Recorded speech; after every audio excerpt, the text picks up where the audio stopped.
bear with us. And all right. It says we're live. Go ahead. All right. Good morning, everyone. Happy to be here, and I'm hopeful that you all are too. We're getting close. No, it's actually quite interesting to think that when this was started some years ago, I wasn't even here.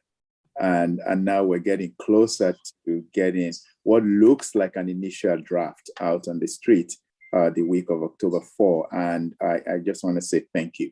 I know that our chairperson, Tony Lathrop, has been very consistent. This is probably the second meeting he's missed in the last many years that he's been involved with this group. And so he sends his regrets and his apologies, but I know that he's going to be watching the recording when he has the time to do so. But I really want to say thank you. I know right now we've got about 40 of you, of us on, and people will continue to trickle in, but there's a lot to cover.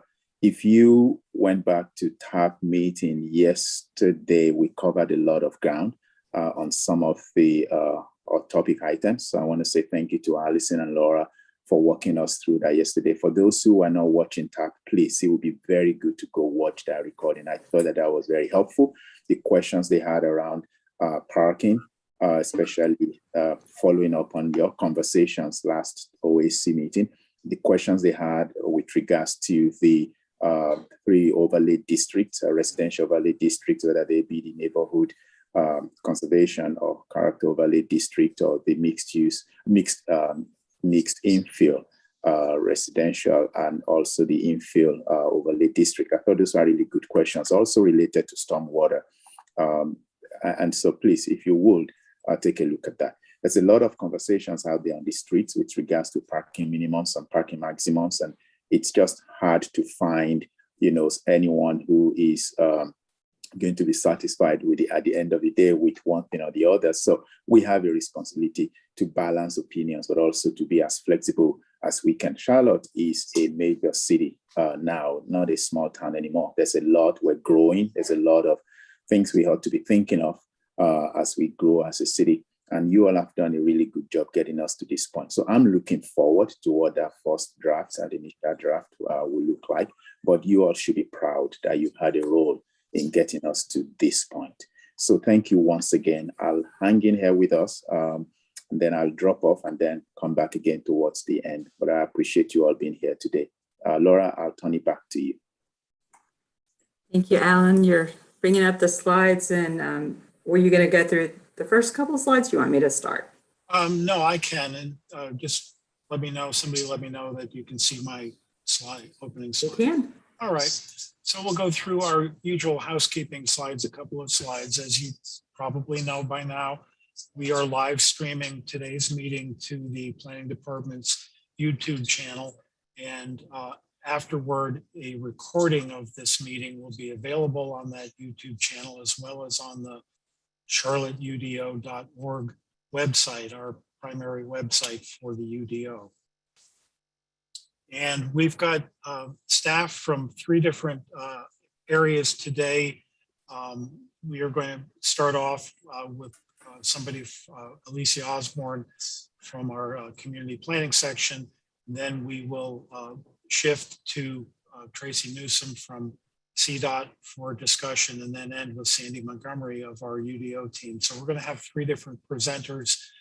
As we usually do, if you have comments and questions as we go along, you can use the chat function of Zoom to enter them.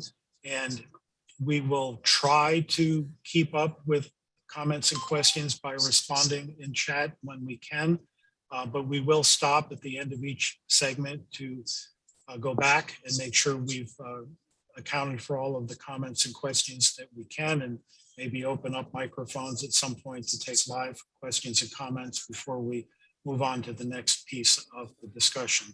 So that's the way that we've been doing last few meetings, and that seems to be working well for everyone. So now I would like to turn it back to Laura to cover the next few slides.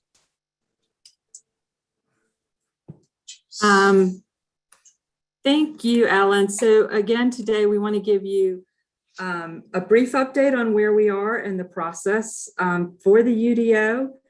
And then we're going to talk about some things that are a couple of items, the 2440 plan policy mapping, as Alan said, and the transportation concepts, really as background information for this group. These are important for the UDO. Though they are not part of the UDO, but it's important that we think it's important for everyone to understand how they can participate in these and how these will relate to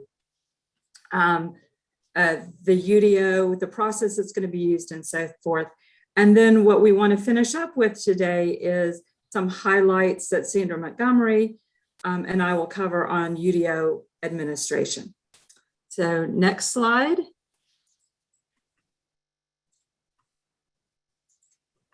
Thank you.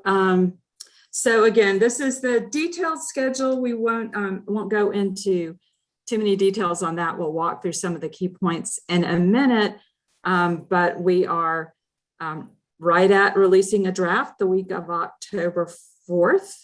So that is 2 weeks, not next week, but the following week. And going through a process where we'll have 4 different drafts and anticipating we will take this to council for adoption in July of next year. So if you could go to the next slide. Again, that first week of October, we'll release the draft. On the initial draft, we'll have engagement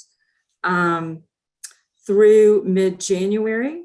And then with the feedback we've received, and we want to talk in a minute about how the OAC is involved in that, with the feedback that we've received, we will work on a second draft that will go out in March, and we'll again have engagement through April and do some more fine tuning after that and have a public draft in May of next year, or I'm sorry, a public hearing draft. The draft that will go to council for public hearing, we'll hold that in June. We'll put the draft out a month in advance so everyone has adequate time to look at it. Take that to council in June. That will then go to the planning committee of the planning commission for a recommendation. And with their recommendation, we'll develop what we call an adoption draft that would then go to council for adoption. And again, our target is July of 2022. We want to have enough time that people can provide comments and we can consider those comments and try to find the right balance on all these regulations, because it really is, as Ty was saying, a lot about balance. But we also do want to move this forward. So I'm even trying to find a balance on the schedule, moving this forward. Next slide. The Ordinance Advisory Committee. We see the Ordinance Advisory Committee remaining active and engaged through the releases of the first draft, the second draft. We're going to want to come back to you all. One, we're going to want you to provide feedback, and we'll have ways that can be done. We are also going to want to come back to you all and let you know what we're hearing, and hopefully get, we'll spend some time with you all on kind of our thoughts on the feedback that we're getting, get your thoughts on the feedback during that community engagement and adoption process. We are also hoping that Ordinance Advisory Committee members will be ambassadors, unofficial ambassadors for the UDO. We don't have anything prescribed, but we know that this is the group that has the best probably baseline information, as well as maybe folks who've been really following closely, and the opportunity for you guys to go out and encourage people to make comments on the UDO, provide their feedback, giving us information that you think we need to know based on what feedback you're hearing as well. So a little bit about how we're engaging people. We will be putting videos and information on our website and keeping that fresh, including the public comment that we receive. We'll be having, setting up through a program called Public Input, where people That'll be the primary way people can input, provide us written comments, and we'll be tracking those comments and putting them out so everyone can see what folks are saying. We'll have a range of virtual and in-person meetings, regular social media posts. As we go through the next drafts, we will have red line revisions so that people can see the changes made to the first draft, the second draft, and so forth. And again, talked about the OAC continuing to serve through the public hearing. At this point, I want to turn this to Alicia Osborne, who is the project manager for the Charlotte Future 2040 Comprehensive Plan. And she will be talking about the policy map. And if I slip up, I may call that the place types map. If you hear those two terms, they are really one and the same. And at this point, I want to turn it over to Alicia. Thanks, Laura. And again, thank you all for your continued support and just engagement on both of these projects. We know that this has been a long haul. And as Ty mentioned, we can finally see some light at the end of the tunnel with the UDO coming out in a couple of weeks, and definitely looking forward to continuing the conversation on both projects. So today, next slide, Alan. So today I wanted to just talk a little bit about the 2040 policy map, just what it is. We know the comp plan was adopted in June of this year. And again, thank you all for your support or questions and inquiries, and definitely holding us to the fire in terms of meeting the community's vision for growth and development in the future.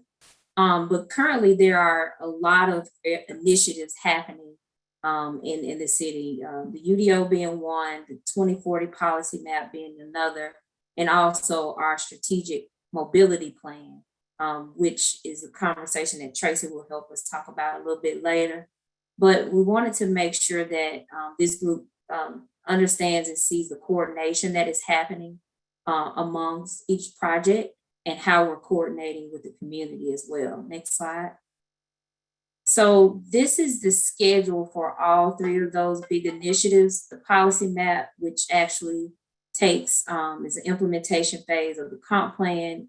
And then the strategic mobility plan talks about the mobility, and then development is being guided by the UDO work. What's important to really outline about this particular slide, if you look at the first line, it shares when the policy map is tentative to be adopted by council in February or March. And it lays out the implementation strategy as well as the manual and metrics. You guys may remember that the comp plan has three major sections: the plan policy, the implementation strategy, and the manuals and metrics. The manuals and metrics are pretty much the part of the document that supports the policy map process. And so that's why council wanted to wait to adopt that with the policy map work, because all of the goals and objectives, the metrics for the goals and objectives are within the plan, and actually the policy map manual is within that section of the plan. The implementation strategy talks about some of the key short-term actions that we are embarking upon in the next couple of months to make sure we prioritize our resources and our investments until we finish some of the policy work and some of the UDO work and some of these other committees like the anti-displacement group and some other committees that are convening right now. We wanted to just make sure that there aren't any new ideas or revisions we need to make to the implementation strategy before we adopt it. So council will be reviewing and making a decision about those documents, and we'll be bringing forward any revisions that we learn throughout the next couple of months to inform those two documents. So I wanted to point that out.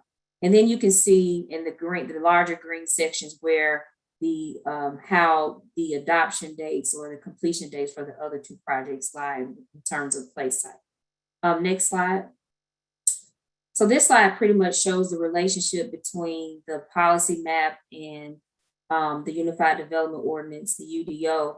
The place types pretty much provide a designation for each property in the city's jurisdiction, and the UDO connects with a zoning district. Many of you may remember how we started this process some time ago, and we wanted to make sure that there's a clearer connection between our vision for the community and how we implement it using our development toolbox. Next slide. So today we're really going to just walk through how do we get here with the policy map process? What is it? Why is it important?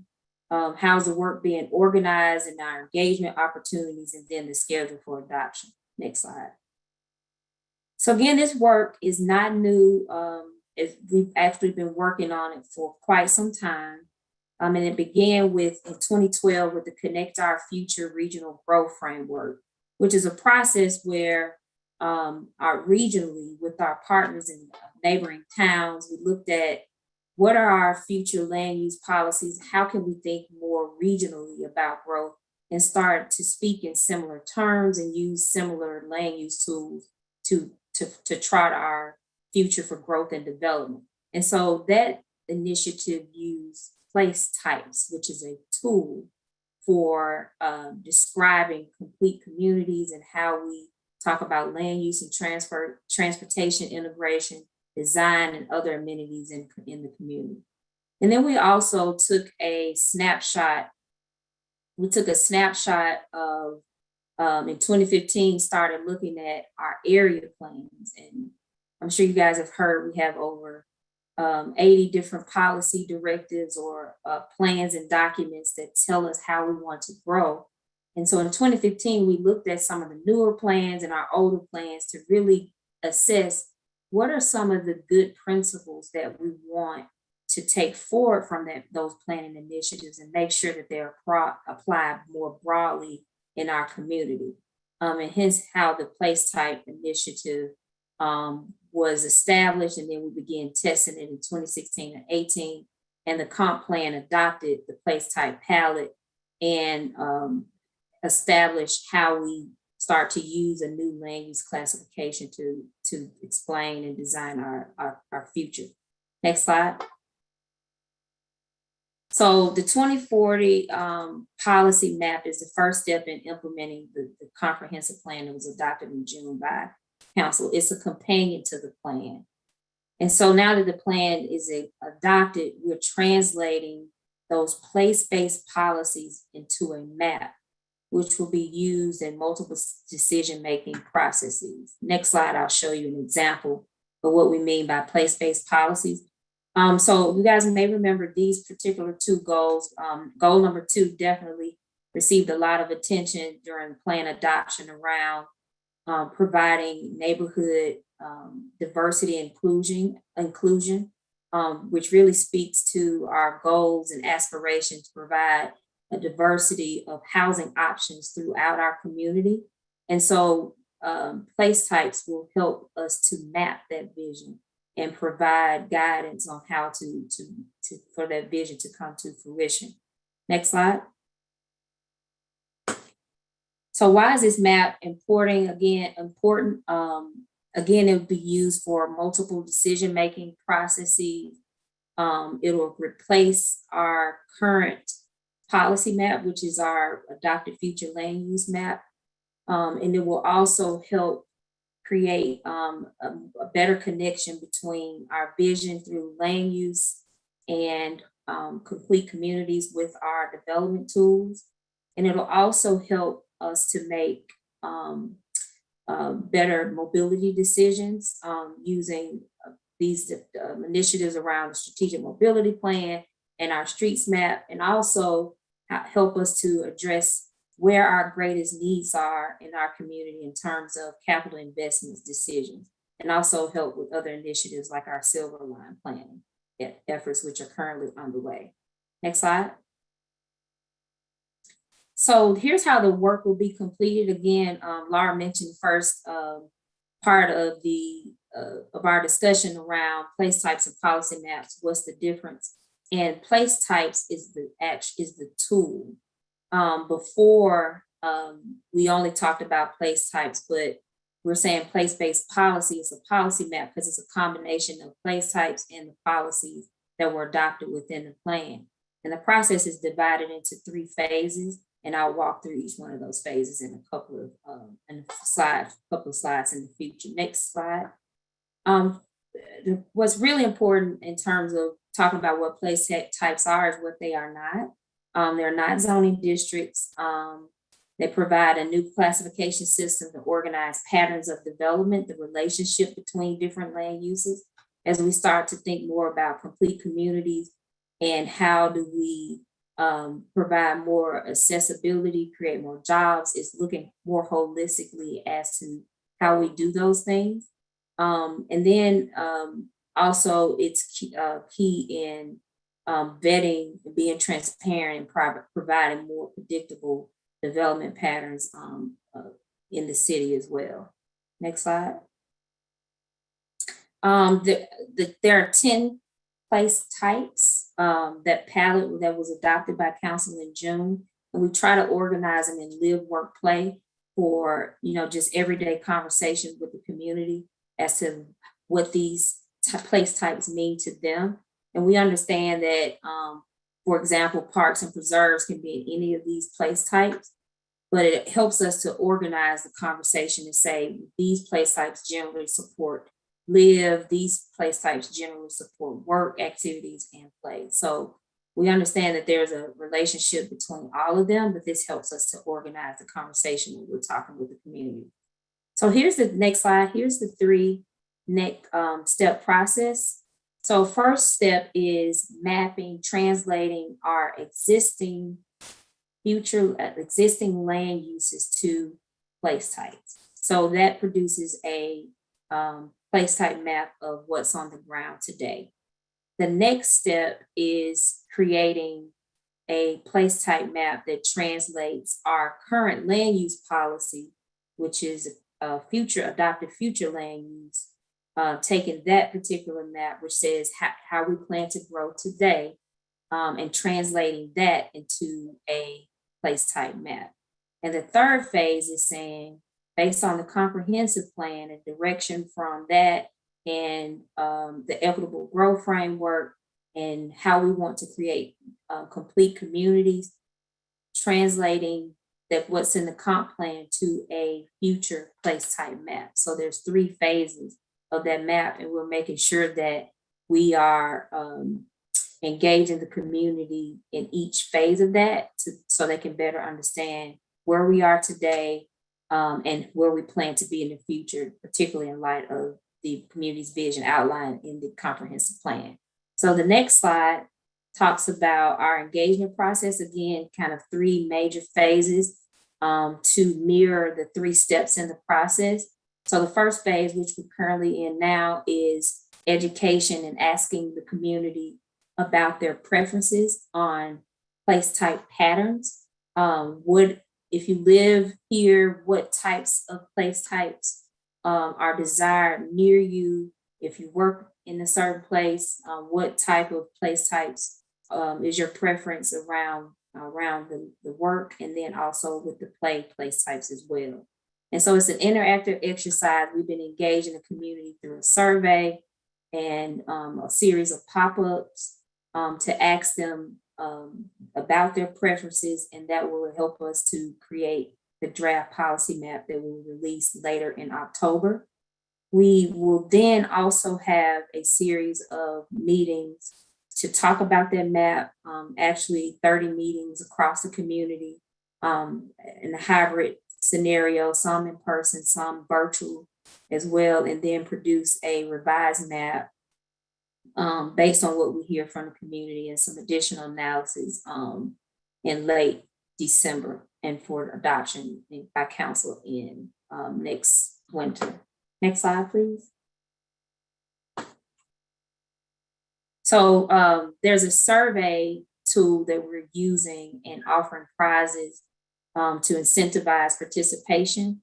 And here's the survey link if you want to capture it with your screen and share with your friends and neighbors and coworkers. Please feel free to do so. We'll provide this presentation as we always do, to you all to make sure you share the information with your various, with your friends and coworkers.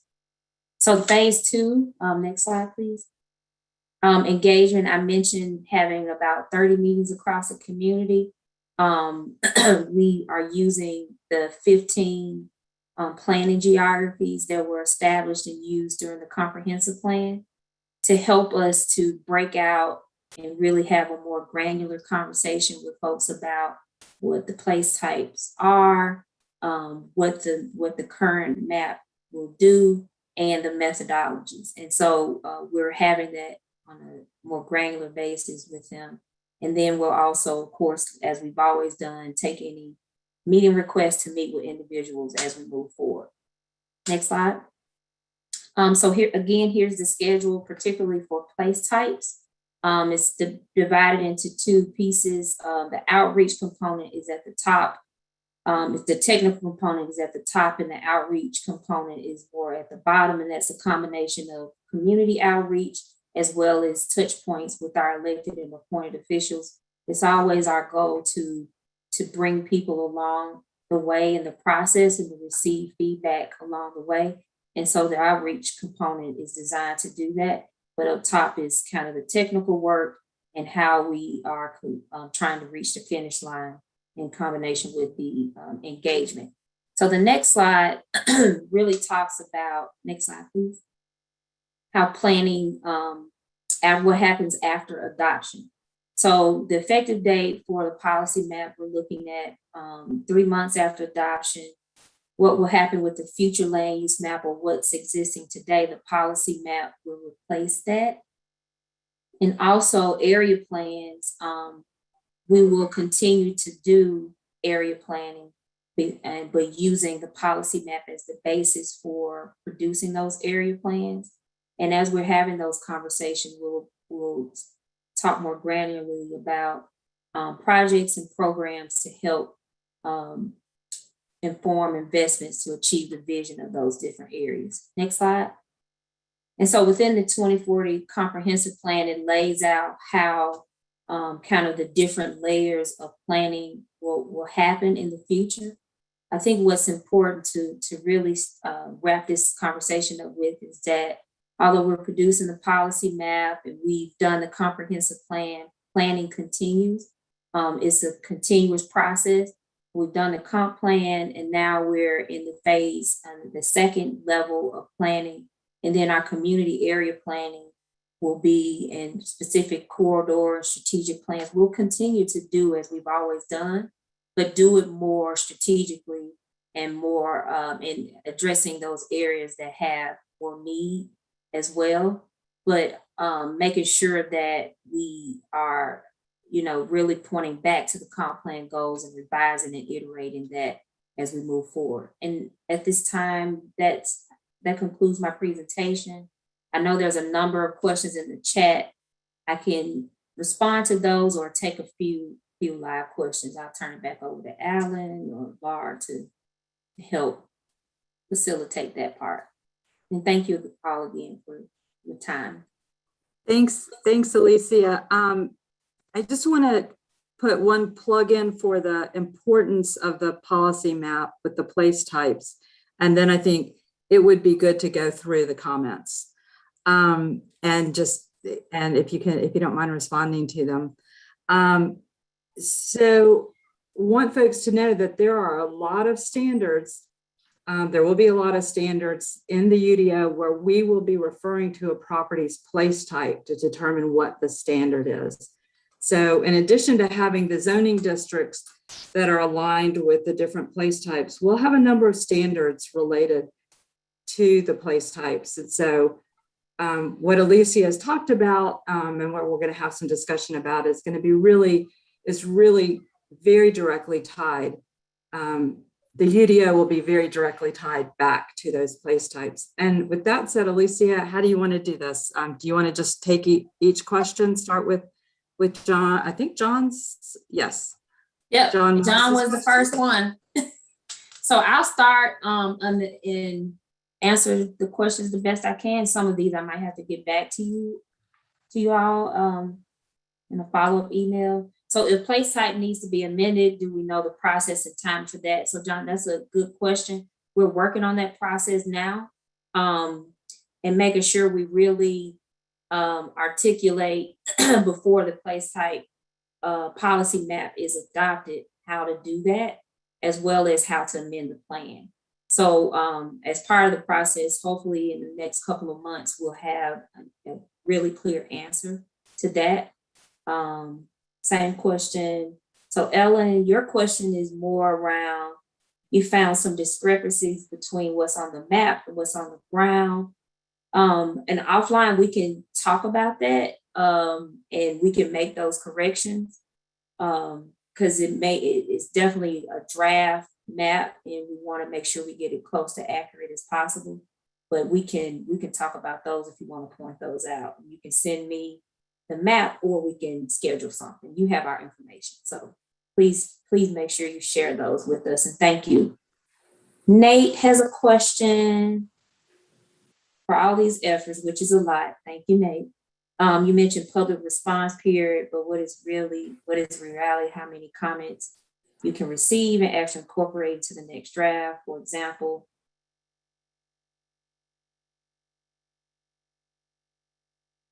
when do we submit the comments and how? So Nate, in short, we will respond to comments we receive similarly that we did with the comp plan. Here's what we receive. We'll categorize them in 10 topic areas. Here's what we receive, and here's how we're going to respond. And then when we show revisions on the map, similar to with the comp plan, it shows how those comments were incorporated. And we processed over, there's a few thousand comments. I'll say that for the comp plan, we're dedicated to doing that the same way with the policy work and making sure that we're being transparent in how we're providing a disposition for all of those. Some of the comments that we receive warrant discussion. And so we've been really proactive in scheduling meetings with folks to talk about those specific issues and concern. Laura, I'm not sure if you want to speak to the UDO process and how you guys will be handling it. Yeah, and I think maybe we'll talk about that at our next meeting when we've kind of got that really settled, if that's okay with folks. So Teresa has a question. I thought place types were more about future land, future use than what's on the ground currently. So Teresa, it's both. We are adopting a new land use classification.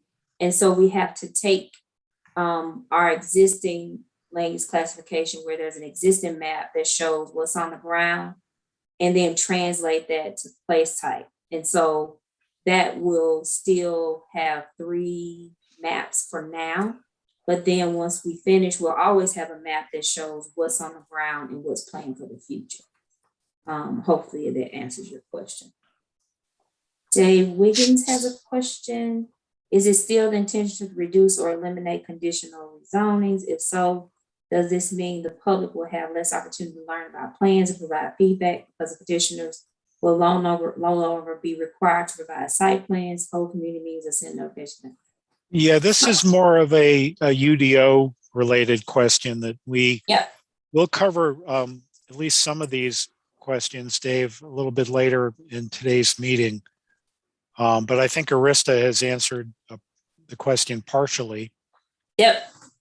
So the rest of the questions were kind of a back and forth dialogue between the UDO team and some of the members. So feel free to put any more questions about the policy map as they come to you in the chat. But as always, we're available to answer any questions you might have. Laura and the team will provide our email addresses. And thank you again for the opportunity. Okay. Thank you, Alicia. You're welcome. And again, I know that it's probably worth just trying to reiterate again, because I think it is it is probably a little bit confusing. You know, those of us who are working at the government center really, you know, spend a lot of time with this. So what Alicia is talking about is the policy map that would be the new version of our, well, something broader and bigger than our old land use maps. And that is different from the UDO zoning maps. So if you come out of this meeting, and I say, don't remember anything else, but if there's one thing that you can remember, policy map goes with the comprehensive plan, and it is the intent of the city, the policy for the city, but unless it is referred to by regulations, it is not legally binding. The UDO are regulations, they are legally binding. The UDO will point to the policy map and the place types, but there will be two different maps. There will be the policy map with the place types at the end of the day, and we will also have a zoning map, and they will work together. Okay, so the next thing we'd like to do is turn this over to Tracy Newsom with Charlotte DOT, who is going to be talking about some transportation concepts, one of which is the streets map. And this is another policy document that the UDO points to in a number of places. So as she talks about that, the streets map and these other items, keep that in mind, that the UDO will refer at times to other documents. Streets map, one of the things she's talking about is one of them. So take it away, Tracy. Thanks, Laura. Can you hear me? Yeah. I thought I better check that. Can you go to the next? Thank you. This is really kind of a reminder for this group because we were in front of you, I think in July at a couple of meetings ago to kind of give a little bit more background on these kind of related concepts that we're rolling into what we're calling the streets manual. And so just a reminder of kind of why we're updating some of these pieces. These are complementary pieces that are intended to help support the UDO and to move us forward in terms of implementing the comprehensive plan and the UDO itself. So the streets manual is basically a compilation of technical guidelines and standards that we need to support the UDO. So why are we doing this? We know that we need to update some of those standards and in some cases modernize them to make sure that they are adequately reflecting the new policies and adequately supporting the UDO. That started, Laura already mentioned the streets map. That updating actually started in 2019 when the TOD streets map was adopted to support the TOD zoning ordinance changes. As the UDO will apply citywide now, then we need to adopt a citywide streets map to support that. I'll describe in a little bit that how we're aligning the citywide streets map engagement process with the 2040 policy map engagement process, because really both of these maps are mapped manifestations of adopted policy. And so they kind of are going to travel together.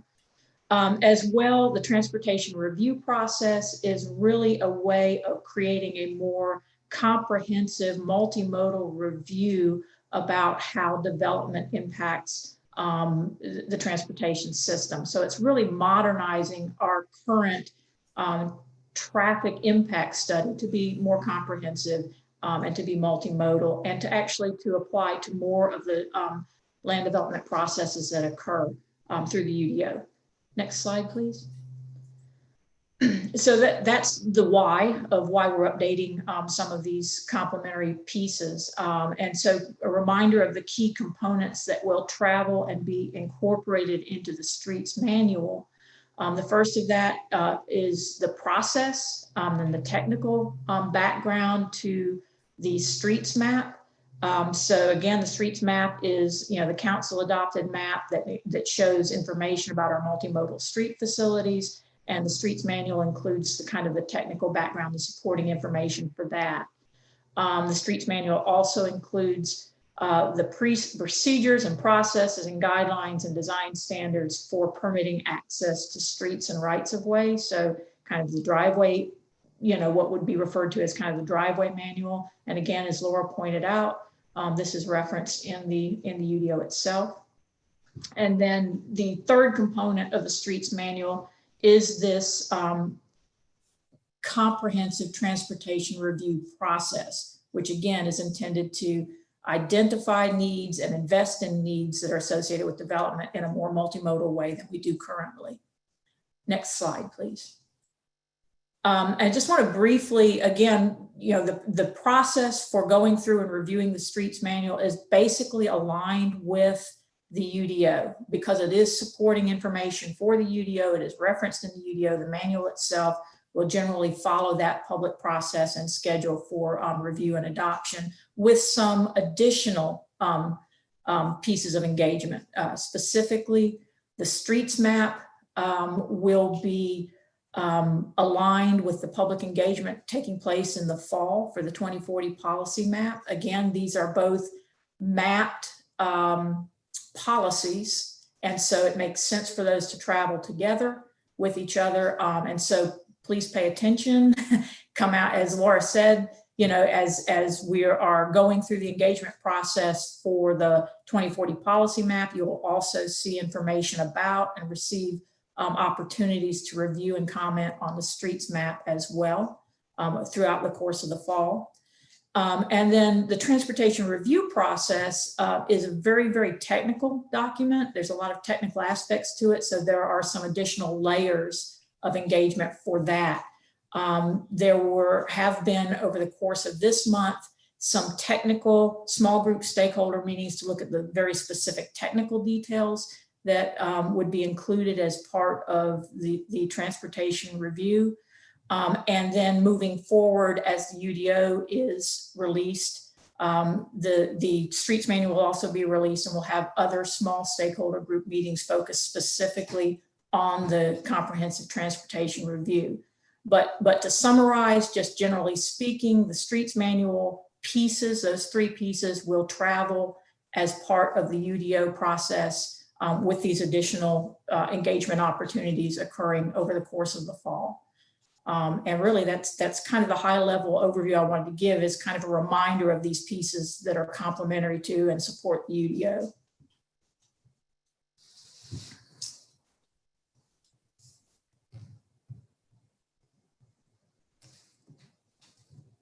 Thank you, Tracy. I'm looking to see if we have any comments right now specifically about the streets map.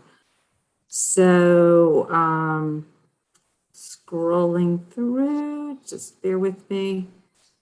Or if anyone has a question or a comment about the streets map and the transportation components, I don't want to make this too narrow, sorry, that you want to ask Tracy. And maybe and just or maybe just unmute. And any questions for Tracy? Can I ask one quick question? This is Ellen Citarella to Tracy. Can you hear me? Yep. And this is just to clear up a little confusion. I know right now the streets map is relatively related to Todd, where it is related to Todd, but we're going forward with a complete streets map when you come around in the fall. Is that correct? yes. Thank you. Yes, it will be citywide to support the citywide UDO. Thanks. Mm-hmm. And this is Thomas from DRG. So not overly concerned about the streets map. That's been working reasonably well. The part that I'm really interested in is all the TIA stuff and what the thresholds are going to be and what the delay in permitting might be if the thresholds are reduced to such a level that more TIAs are done and those TIAs become part of the permit process, taking a 6-month process into a year process. So I know there's a stakeholder meeting on that. I'm paying attention to what that stakeholder is discussing. So I'll be watching that one going forward. And thank you for staying engaged with that. And we had a couple of comments and questions from Alan Baker and Brent Gilroy. They're more related to conditional rezonings, and Brent's is more of a place type or policy mapping question. So I don't know, Alicia, have you had a chance to look at Brent's comment from 12:11 was the time of his comment? And Hold on one would you- second. Engagement sessions. Yes, or will they be localized meetings where people see how they're resident? It's a combination of both, Brent. So Okay, the 'cause I know cert, people have been asking me, you know, when are they going to come to Cotswold or to Park Road or whatever? And will I be able to look at the map and go, I like that, but I don't like this? so it can happen a couple of ways. So they can participate on the survey where you put your address in and it shows you what's around you. That's one way they can do it. We'll have a series of meetings in those 15 geographies because the city's so big. We're trying to manage it by going to those 15 geographies. They participate in that way. But if there is a particular meeting you want us to attend, just send us an email and we'll participate that way. So If a neighborhood group is having their regular meeting or whatever, you could try to get out there. Okay. Yeah. Just send us an email. We'll come talk to them if you like. Thank you, Alicia. And Alan Baker's comment from 12:11 is more about conditional rezonings, and let's put a pin in that and maybe come back to that as we get into our conversation about UDO administration, where I think we will cover part of that. And Arista also tried to provide an answer to that at 12:16. So we won't forget that. And Jim Merrifield just entered what looks to be a transportation oriented question. Tracy, do you see that? And can you respond if possible?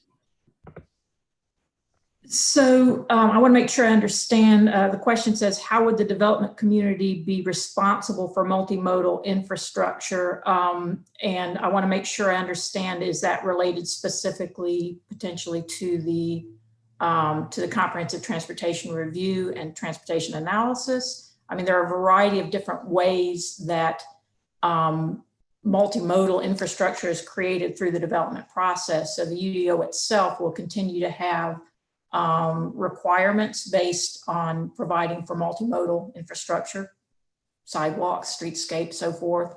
The comprehensive transportation review will be I guess an expansion or a more modernized version of a transportation impact study, where rather than being strictly motor vehicle oriented, there will be a multimodal review, and there would be mitigations based on that, depending on various thresholds and depending on context. And so those kinds of details are the details that are in the streets manual that will be out for review in the fall for the comprehensive transportation reviews.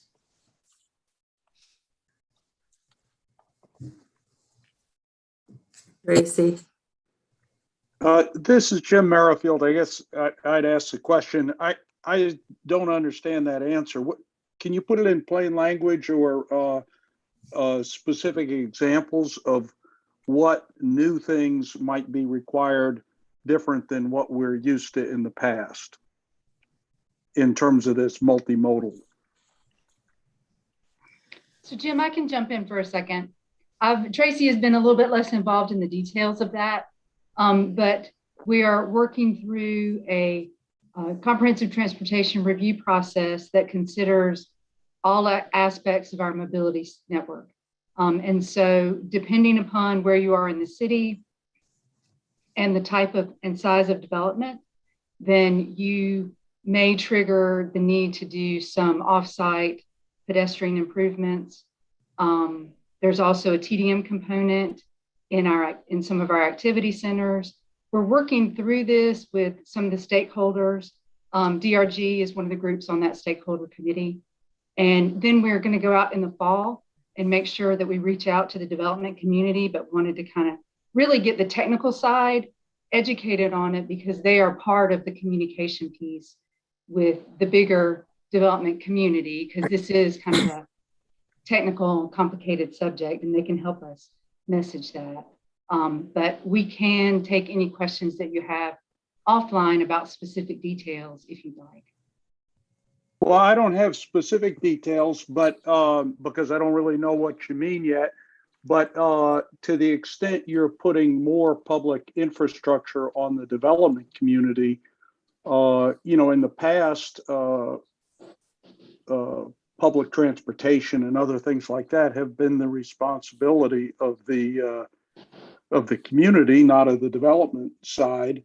And if you're changing that equation, then that's a really big issue and needs to be understood. And if you're talking about sidewalks and pedestrian transportation, I think we've been doing that for a long time. But if you're talking about getting involved in other sorts of transit options or further off-site items, and I guess we've been involved in bus shelters and other things like that in the past and understand that. But the more this is trying to shift public responsibility onto the private sector, I think that's going to be a big problem. So Jim, I don't think that you're going to see anything in the guidelines that aren't what you're pretty familiar with today. The biggest shift would be TDM in our activity centers. And we've already started utilizing that on some of the transportation studies on the larger developments. So I don't think what does that mean? What is that TDM in the activity centers? So transportation demand management, we've been implementing it on some of our TOD sites, also in Valentine, and some of the more urban locations closer to uptown. So it is a multitude of things. It is multimodal. It is transit options, basically incentives to lower the use of single occupancy vehicles and to encourage the use of other modes. And so, yeah, there would be some transit components, mostly along the lines of supporting transit programs. A lot of our employers already do these similar things. So I don't think it's really going to be anything that's going to look incredibly different to you. We do this work right now on a lot of projects. What we're really trying to do is just put some framework around it that makes it really more clear to the development, the expectation of the infrastructure improvements before you come in. Thank you, Okay, Joanna. well, I guess we'll wait and see what that all looks like then. So we'd like to talk a little bit now about the administration section of the UDO. Give you, if we can go to the next slide, if we can give you some highlights on what we're putting out in the first draft, so that when you see this, it will be somewhat familiar. So I want to start, and Sandra Montgomery is going to join me in presenting the 5 articles on administration. And want to start with talking about a new concept that we have. Because we are unifying the development ordinance, we think it really was a good idea to unify the Board of Adjustment and bring all of the, right now we have variances, requests for deviations from standards and appeals are where typically someone doesn't agree with the decision, typically a decision made by staff, and there's a board that reviews those and goes through a process that Sandy will talk about in a little bit, or there are boards that review those for the different components of the Unified Development Ordinance. So what we're suggesting is, instead of having multiple boards looking at variances and appeals for items in the UDO, that we would have a singular Board of Adjustment, and would not be sending, the Zoning Board of Adjustment would not function as a Zoning Board of Adjustment anymore. Stormwater Advisory Committee and Charlotte Tree Advisory Commission would have different responsibilities in the future, and they have a number of additional responsibilities now. They would focus on those and not be looking at our regulatory framework. So the big new idea here, and then I'll talk about the UDO administrator in a minute, is that we have a UDO Board of Adjustment where all of these things would go instead of multiple boards that variances and appeals would go to. And then if we could go to the UDO administrator slide next, we're also recommending that we have a person that becomes the UDO administrator. They would be working with that UDO Board of Adjustment, as well as a number of other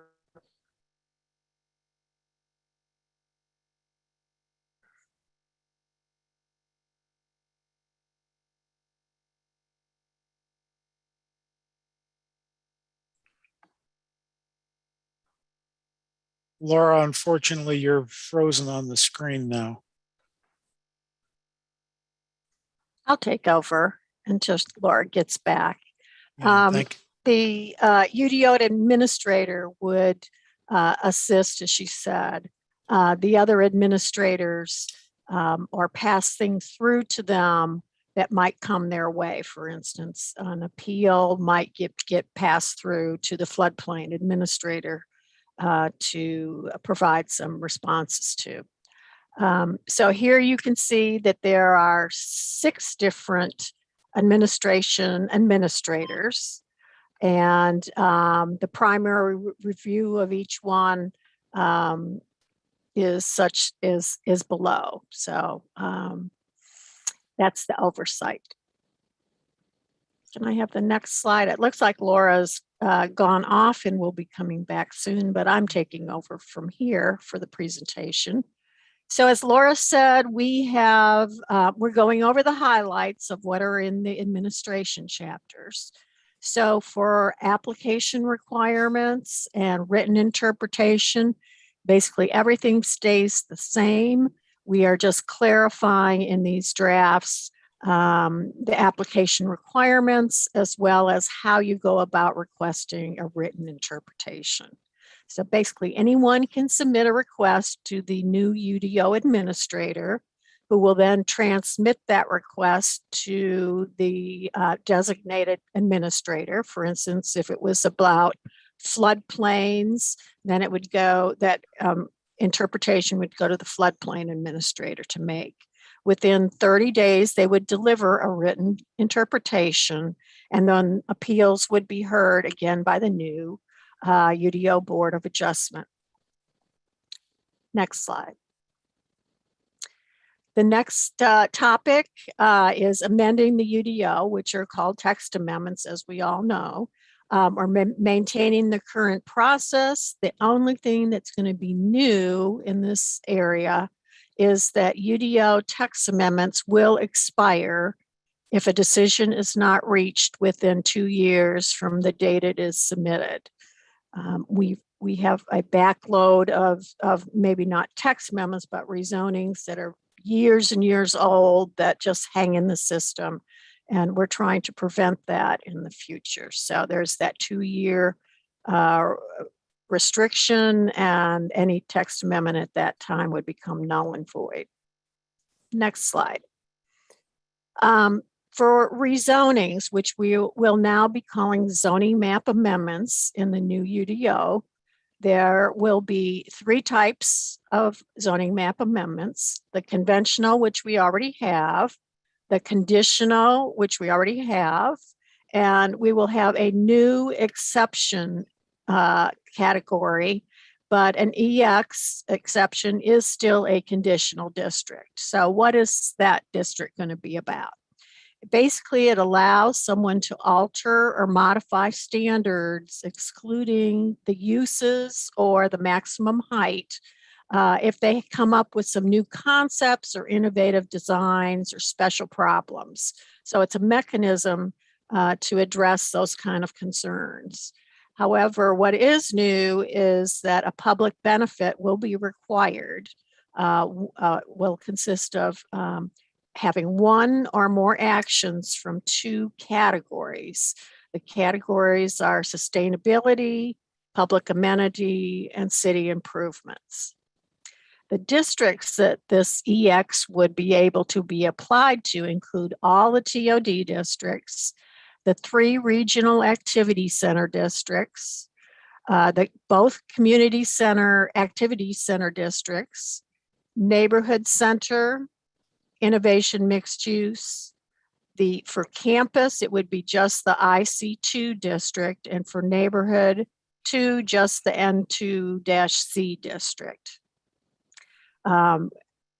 The articles still maintain the current rezoning process, although it will be called zoning map amendments.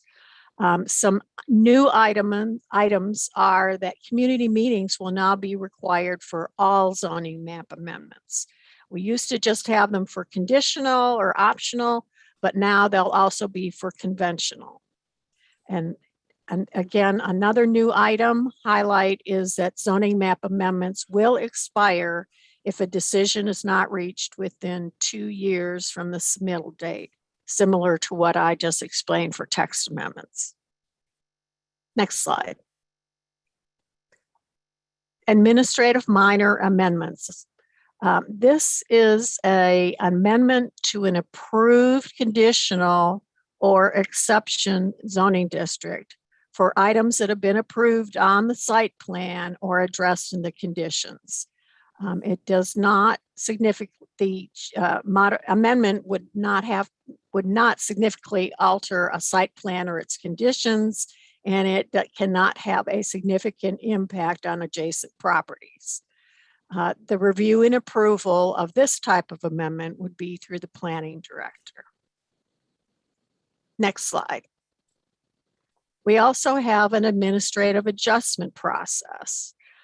This is a kind of a revision of our deviation process that we have now. And it would be to zoning quantitative regulations and to certain quantitative regulations for tree protection. What we have changed is that in the current ordinance for deviations, we allow up to 5% modification, but we have adjusted that to allow for up to a 10% modification. Again, this would be processed by the designated administrator. There would not be any adjustments allowed to the zoning bonus provisions or to any approved conditional or EX approved rezoning petitions. Next slide. Certificates of appropriateness. The current process is maintained. A certificate of appropriateness, for those who may not know what it is, it's a document that states that the proposed work in a historic district is appropriate and meets the adopted design standards.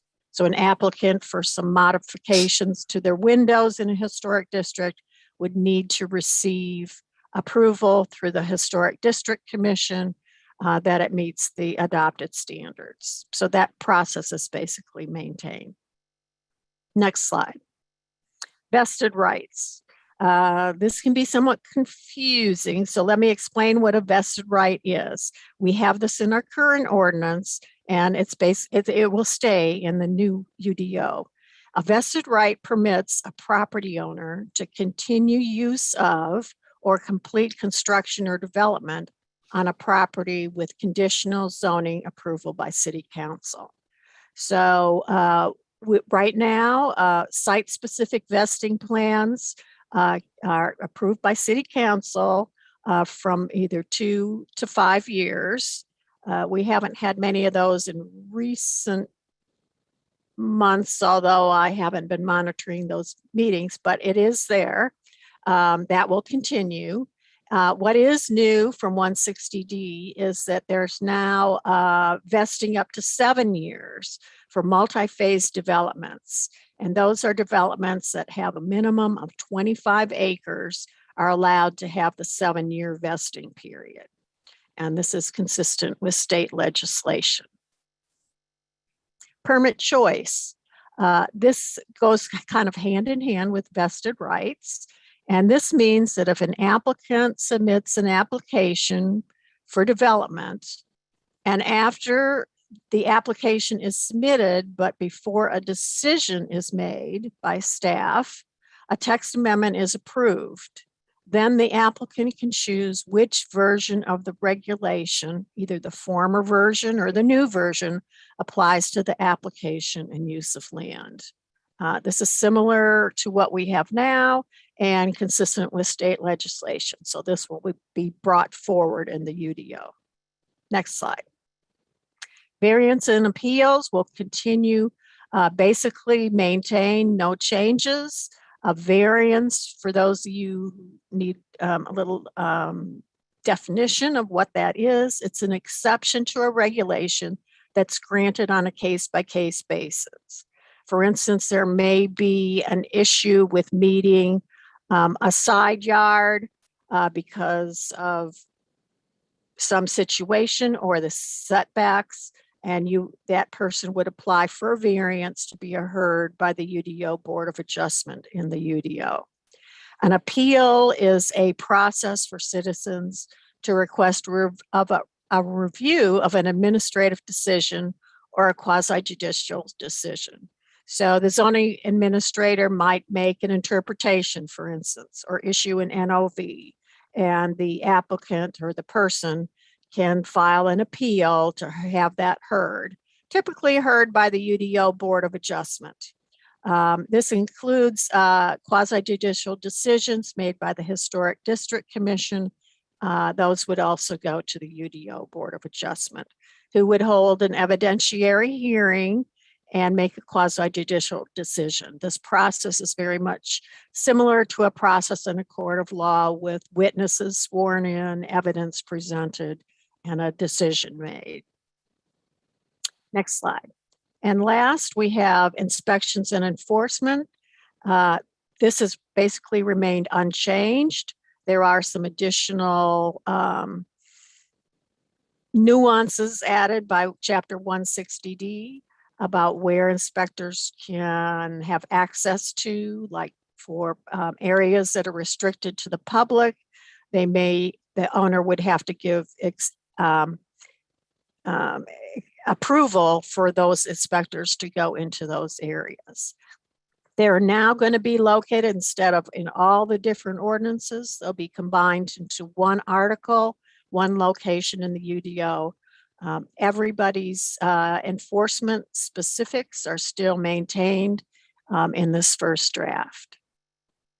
And I guess at that point, unless Laura has something to add, we'll open it up for questions and comments. Thank you, Sandy. I'm going back in the comments to see where we may have left off and which ones are Sure.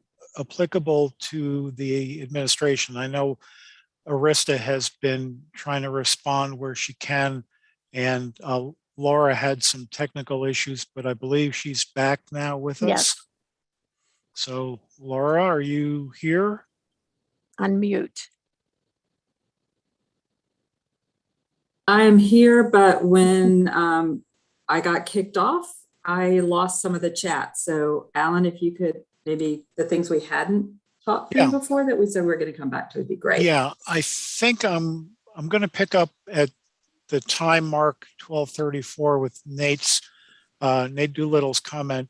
Wanting to know if we're working in more flexibility administratively, for example, on street sections.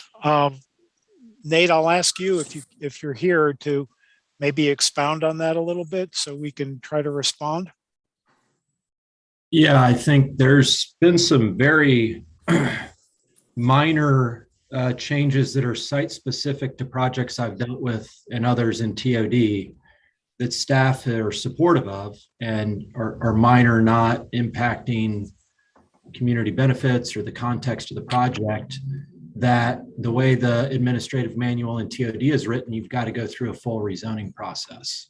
And I was wondering if you all are revisiting the way you were very specific in TOD with what sections can be done administratively. It's more than just height that triggers TODEX. So I would propose that that is considered to be opened up. Yeah, the administrative adjustments are the quantitative regulations. And Laura, if you want to chime in, I believe that could be to a cross section. Actually, as written now, I think that's something we're going to have to look at in future drafts. I think, Nate, we will be glad to talk about any of this. We do feel like if we're making a large enough change, eventually it does need to go through either a quasi judicial or legislative action. So we've tried to push the envelope on being able to adjust when there is a good basis for it, as far as we felt comfortable. It'll be a good discussion. Maybe there are things we've missed. So I think, as I noticed in some of your comments before, that kind of the devil's in the details, and when everyone can kind of see everything together, including us, I think we'll have some really good discussions down the road. Thanks. So I know that sounds maybe like a non-answer, but that's probably where we are right now. We've kind of got what we've got. Let's get the first draft out and let's keep talking. And I want to jump to Matt Langston's comment at the 12:36 time stamp, because I think it's related. Will the changes allowed under the administrative amendment be expanded at all? And I think, Laura, you've kind of just answered that question. We are expanding the quantitative, and Sandy, correct me if I'm wrong, from 5% to 10% as to what can be changed administratively, adjusted. And can I ask, Matt, are you talking about the amendment to a conditional plan, or are you just talking about an administrative adjustment to quantitative standards? I'm talking about to a conditional plan. So we have aligned what we have with the new 160D regulations, I think largely for that administrative amendment to a conditional plan. They provided in 160D, and Sandy, if you can help if I have this wrong, but greater clarity on what can be done through that process than maybe we had before from state legislature. Is that right, Sandy? Yes. Yeah, there are certain items that cannot be considered, such as increase in the density or changes in uses, and anything that's more significant change would also not be allowed, much as we have now, like increases to the number of buildings. Okay. I think, again, this is another, when you get the details, and again, it's a balance, because there is a commitment made with that the community's involved in with a conditional plan. So, you know, the community buys into something. I think we have probably to need to provide, state provides some parameters for us, and we think that's appropriate. There may be certain items, though, that we can talk about and see if the state allows us, and talk to this group about whether we should add those. I think we've covered almost everything. So I want to go to the last comment that I see anyhow. It's from Alan Baker, and I don't want to lose his previous comment about conditional rezonings, because this is a good time to talk about that. But his last question, who will have the final approval of rezoning, zoning amendments? Will these still be voted on by City Council? Yes, that process is not changing. City Council will still have the final vote on rezonings or zoning map amendments. But I wanted to get back to a previous comment about conditional rezonings, and he asked whether it was a policy of the comp plan to reduce the number of conditional rezonings. And I have to be honest, I don't know if that was a comp plan policy, but it has been a goal of ours to reduce the number of conditional rezonings, and it all goes back to whether we wanted to be a deal-making city or a city based on regulations. But I think Arista tried to respond a little bit, is that we were trying to build in some better standards into our zoning districts that were things that were missing before, that we wanted a conditional rezoning to include. And so by trying to build some of those kinds of things that were typical of conditional rezonings, by trying to build those into our base standards, we want to try to eliminate the need or the desire for a lot of conditional rezonings. And we also, something that was on one of Sandy's slides that I hope you took note of, is that community meetings will now be required for all rezonings, not just conditional rezonings. And so there will be opportunities for neighborhoods and individuals to engage with the petitioners in the rezoning process. And I don't know if anyone wants to expand on what I just said. Wait a minute, Laura. Your Darth Vader is coming through. I'm sorry to say. Try it now. No, it's no better. Still, yeah. Put your response in chat, maybe. Oh, poor Laura. Laura's having all kinds of issues with her computer. Sandy, while Laura's maybe trying to put something in chat, is there anything can you say anything more about the community meeting requirement for rezonings, how that might work? Yes, it was a request that we have community meetings for the conventional districts also, so that anyone can find out more about what uses would be allowed in conventional districts for a particular site. If citizens wanted to come to the community meeting. Obviously, there's no site plan, no specifics, but that would be an avenue to provide transparency for conventional rezonings. And thanks, Sandy. And Laura has entered some response into chat, so I'll read her response. So the community meetings are not so much to engage with petitioners as to let the staff explain what the zoning districts are, and to explain about the uses and the standards that would be allowed in these in the zoning district that the rezoning petition is proposing to rezone to, or map amendment, as we're going to call it. So it is not necessarily the typical community meetings that were associated with conditional rezonings of the past.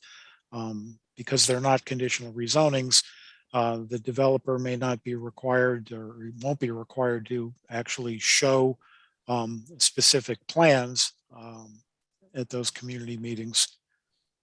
And I hope I explained that right. I think I did. Laura, head nod. You did. Yeah, okay. Thanks. Laura, you want to try again, and maybe something has happened with your microphone? No, you don't want to try. Okay, I don't blame you. All right, we're getting toward the end of our time. So I hope that we have been able to respond to your questions and comments. We've got a couple of minutes. If we've missed anybody, please feel free to unmute yourself and chime in. We'll give that a minute or so, or any other written comments that you may want to enter that we can address in the last 5 minutes or so of our meeting before we go to our closing slide. Hi, Alan. It's Kiba. How are you? Hey, Kiba. Thank you. How are you?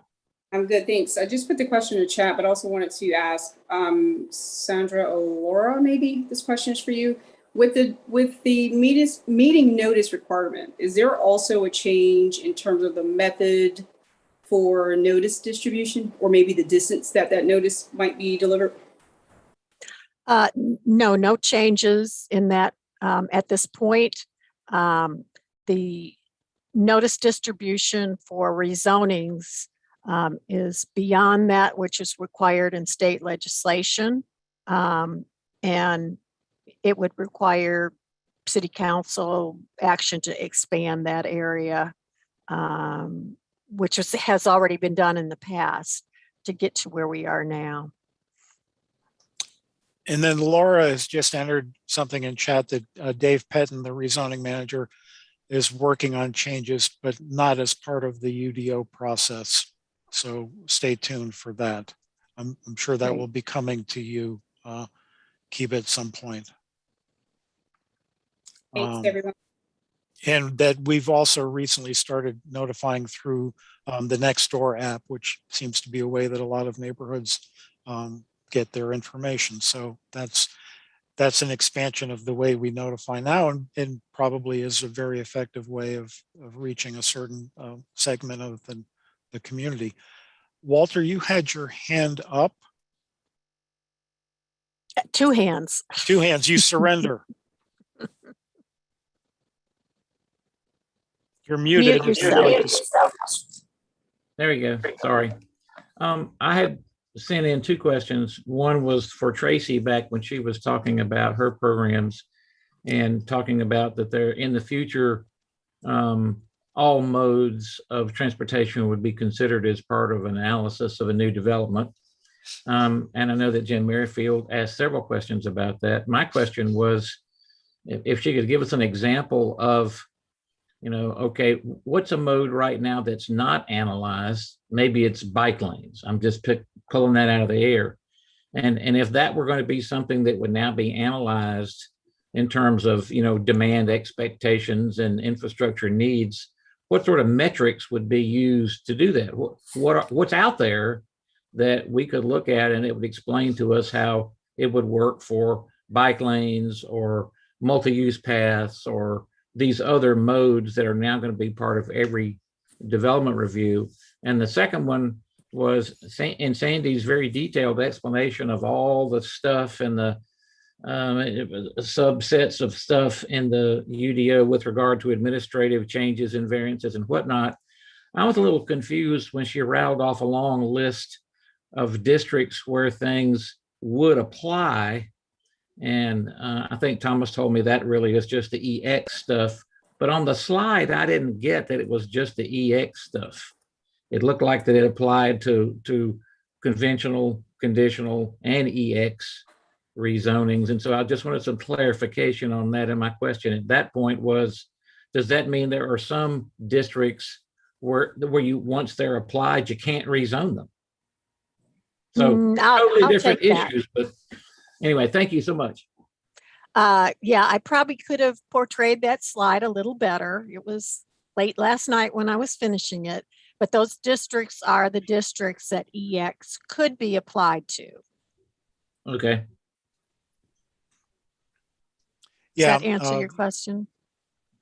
Well, yeah, I'm wondering what the basis of that distinction is. I know we're going to have lots and lots of new districts in the ordinance, and it can be applied in the neighborhood in the N2C, but what about in an N1A or whatever? I mean, since the concept of exception is a little bit different than what we have come to understand and worked with in the community for years, I don't understand how the staff said in this district you can, but in this district you can't.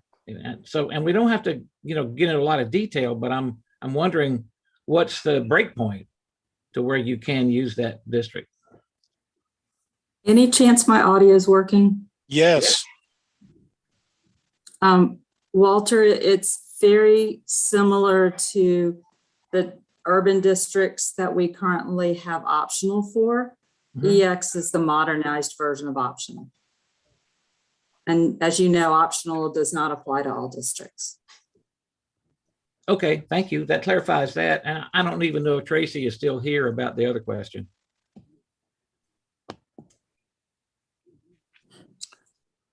Doesn't sound like it. Tracy? Okay.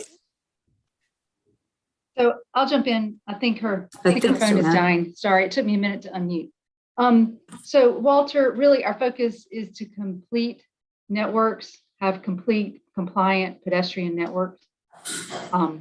But the details of all that will be out in the draft.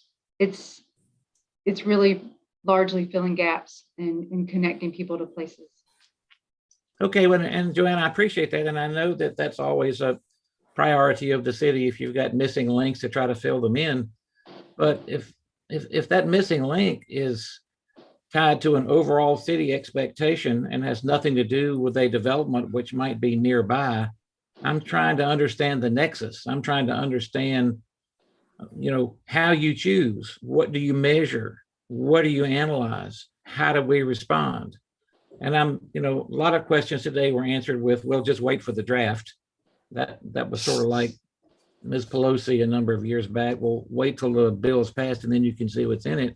I was just hoping to get a little peek at the sorts of things that the staff might consider for some of the non-traditional evaluations or evaluations that we haven't traditionally done about other modes of transportation, other facilities, other locations, greenways, pathways, multi-use paths, separated sidewalks, all the 9 different ways you can do a bike lane. Clearly, this is going to involve a lot more effort on the part of the staff. And as I understood it, and please correct me, as I understood it, it would apply to all development, not just development going through a rezoning process. That is correct. The traffic analysis, the traffic review, transportation review applies to by right development as the UDO moves forward. Okay, but we understand how a TIA works because we live with them all the time. I'm at a loss, and nobody's trying to even make an attempt to answer the question about these other reviews that you now are going to do that we've not done before. What are you reviewing? What are you counting? What are you measuring against? How much is the public's responsibility? How much is the developer responsibility? Is it even connected to a development? I'm just trying to get a sense of the additional things that you're now going to review, and how can we learn how to respond to the review? Sure, but this is a big technical subject supporting the UDO. We're working through that with our technical group now. And we're going to have engagement opportunities with the development community in the fall that enables you to see it comprehensively. Okay, I won't take up any more of your time. Thank you. Okay, thank you everyone for your participation today and your comments and questions. And our next meeting will be 2 weeks from today, October 7th. Laura, any last words before I ask Allison to close us out? Just a little bit, and then we'll talk to Allison. We want to come back and talk to you all a little bit about some additional things that you'll see in the draft, some changes we've made through the process in response to what we've heard, and also talk about the engagement process some more. But Allison, take us away.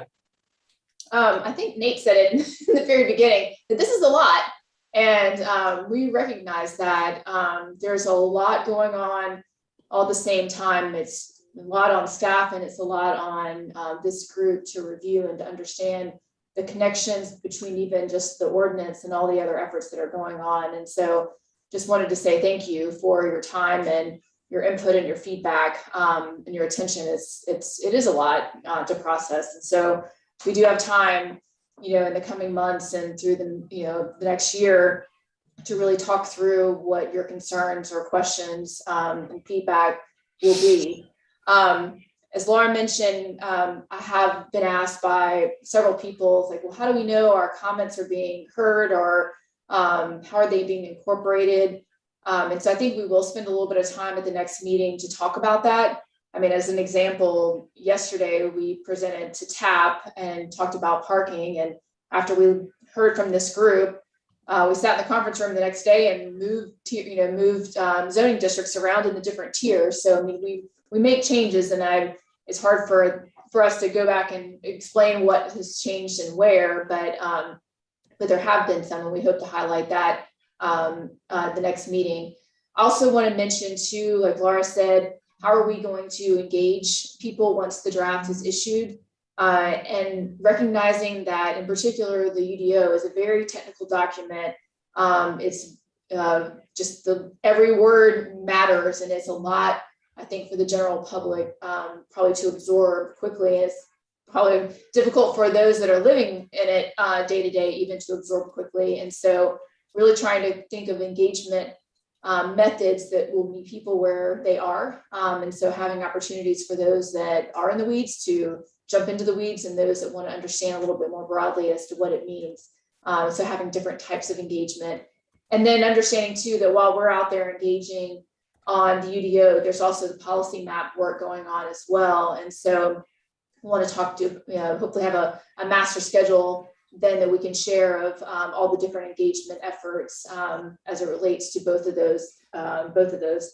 And then also wanted to point out too, we showed slides of the schedule for both just the UDO as well as the other efforts, and we'll send that out to the group for y'all to have, so you can kind of see what the schedule is for both of those, because I know that's a lot to process just in just reviewing the slide deck really quickly. So I think that'll be really helpful for you to have to refer to.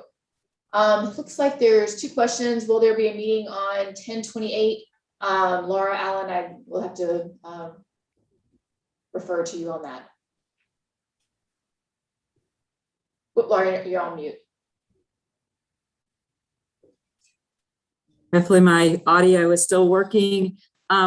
Walter, we've got to look at, once we get the draft out, when the most appropriate time to come back is. And frankly, we're pretty buried under that, but we will let you all know at the next meeting, when the next meeting will be. The next meeting after that will be. Yep, I ask and I apologize. That conflicts with a standard meeting that I have had for decades. And so I'm just trying to get my schedule lined up to try to participate as much as possible. So thank you. Sorry, we appreciate that. Well, no, I think we want to have enough valuable feedback, start to be getting enough valuable feedback, so we're spending your time well. And so we'll also want to hear what folks on this call think. If anyone has a strong feeling that you would like us to walk you through the document or be available to answer any questions, how long you think it might take before you would want to do that after the draft is released. Yeah, and I'll just mention that, there's going to be a lot of different ways in which, we'll interact with you and your particular groups that you work with, the community. We're going to have a virtual sort of choose your own adventure type of open house, where if you're an existing business, this is some information that would be helpful to you. If you're an existing neighborhood resident or a new neighborhood, this is a direction and some videos for you to watch, and some places to get more information. Or if you're more in the weeds of development, you can go here. We'll have a mural contest, which I think will be really exciting. And then I'm sure a lot of other small groups on specific topics, similar to how we worked with Todd. So lots and lots of work ahead. So, but just thanks to everyone for being here today. I really appreciate your time, and we will see you on October the 7th. Thank you. Thank you, guys.